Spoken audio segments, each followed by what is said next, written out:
Store windows are once more blossoming as they did before Pearl Harbor with every gadget dear to Americans. Peace, it's wonderful. I love this house. I absolutely love it. I think it's the sweetest house I ever saw. A house is just the trimmings. The real comfort a guy gets these days is the feeling that everything is on a pretty solid basis for everybody. None of that roller coaster stuff like after the last war that lets you down with a dizzy drop. Our icebox doesn't need any light because it's made of glass. It's between the kitchen and the dining room, which saves a lot of steps. I kind of like this lady. Indeed, for many families, the 1950s was not a decade on a roller coaster. Instead, it was an express train of new products, new appliances, of advertising adjectives and hyperbole, carrying the message of unremitting faith in the American dream, that each generation would be better off, more comfortable than the last. The invention that changed the way we bought and used products was this box of wires. Not since the 1920s and radio had consumers been confronted with so many entreaties to buy, whispered and shouted in so many ways. Presenting Harry James.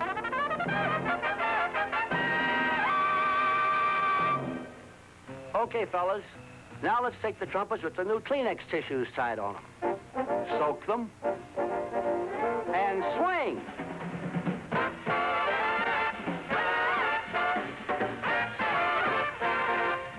There was a period of abuse when, in order to find some perhaps minor product feature differentiation, an advertiser would have his product tested by a sort of in-house or set-up product testing facility in order to prove that his product was 10% faster or 15% more durable than the competitor's product. With a beard tough as sandpaper. That's how it used to feel when I shaved. Sandpaper. Until I got Palmolive. The abuses occurred in commercials such as this for Rapid Shave, which promised to give easier shaves. The in-house shaving test claimed to be done on sandpaper. Actually, it was sand on plexiglass. The commercial was ordered withdrawn by the FTC. Objective product testing had been pioneered as early as 1927 by Consumers Research magazine, started by F.J. Schlink. It carried no advertising. Consumers Union had launched its own magazine in 1936, Consumer Reports, which also accepted no advertising and featured ratings of brand name products tested in its own laboratories. In the 1950s, it reported on a range of problems from auto safety design to cigarette advertising. Concerning product testing, Colston Warren, a consumer activist and one of the founders of Consumers Union, was interviewed in the 1950s. We were deemed to be radical, you know. Advertisers spending substantial sums in creating artificial differentiation didn't love us. In fact, one magazine that was then thriving on advertising called us burrowing shrimps, undermining the American way of life.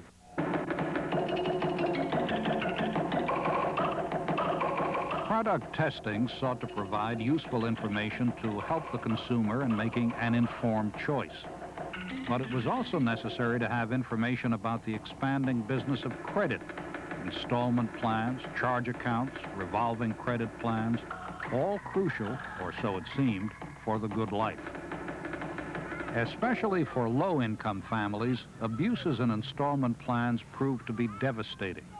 Many attacked this problem on the federal, state, and local levels.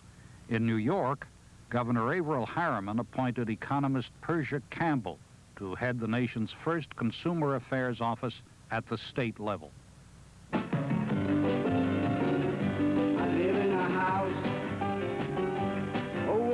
Campbell fought to end excessive finance charges. She worked to reform a system that permitted the wages of low-income families to be garnisheed, that is, assigned to merchants with whom the poor had signed fraudulent installment contracts. Before the passage of the federal truth in lending laws, the problems of the poor were documented in a 1967 NET program, The Poor Pay More. A hidden camera segment when a freezer plan salesman comes to call. He guarantees replacement of freezer and food if the appliance breaks down. If the unit breaks down, and I've seen Cadillacs and Rolls Royces broken down on the side of the road. I don't care how good it is. It's mechanical. Something can go wrong with it. It's possible to break down. So what you're trying to say is if it breaks down, If it breaks down, we'll repair it. That's number one.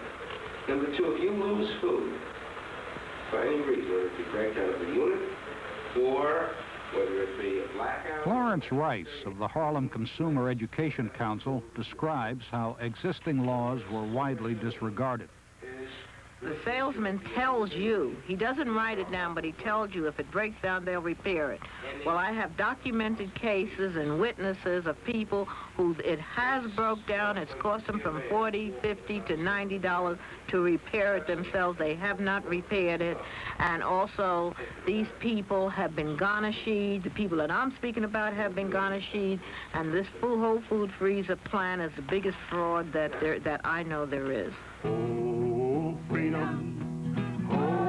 Influenced by the civil rights movement, consumer reformers began to respond to the needs of low-income minorities.